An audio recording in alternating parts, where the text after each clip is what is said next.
ବଙ୍ଗୋପସାଗରରେ ଲଘୁଚାପ ଆଜିଠୁ 22 ପର୍ଯ୍ୟନ୍ତ ରାଜ୍ୟର ବିଭିନ୍ନ ସ୍ଥାନରେ ବର୍ଷା ସମ୍ଭାବନା। 22 ଯାଏ ରାଜ୍ୟରେ ବର୍ଷା ସମ୍ଭାବନା। ବଙ୍ଗୋପସାଗରରେ ସୃଷ୍ଟି ହୋଇଥିବା ଲଘୁଚାପ ପ୍ରଭାବରେ ଆସନ୍ତା 22 ତାରିଖ ପର୍ଯ୍ୟନ୍ତ ରାଜ୍ୟର ବିଭିନ୍ନ ସ୍ଥାନରେ ବର୍ଷା ସମ୍ଭାବନା ରହିଛି।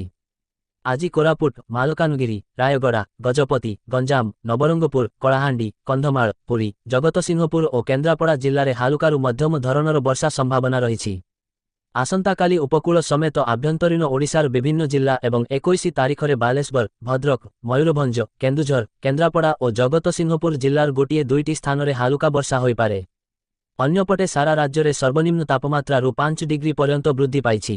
ଟି ସ୍ଥାନରେ ସର୍ବନିମ୍ନ ତାପମାତ୍ରା 10 ଡିଗ୍ରୀ କିମ୍ବା ତାଠାରୁ କମ୍ ରହିଥିଲା। ଆସନ୍ତା 2 ଦିନ ମଧ୍ୟରେ ସର୍ବନିମ୍ନ ତାପମାତ୍ରାରୁ 3 ଡିଗ୍ରୀ ପର୍ଯ୍ୟନ୍ତ ବୃଦ୍ଧି ପାଇବ ବୋଲି ସୂଚନା ଦେଇଛି ଆଞ୍ଚଳିକ ପାଣିପାଗ କେନ୍ଦ୍ର। 22 ତାରିଖରୁ ପୁଣି ଲେଉଟିବ ଶୀତ। ମୟୂରଭଞ୍ଜ ଜିଲ୍ଲା କରଞ୍ଜିଆରୁ ବି. ଦିବ୍ୟେନ୍ଦୁ ଶେଖର ଅଙ୍କ ରିପୋର୍ଟ।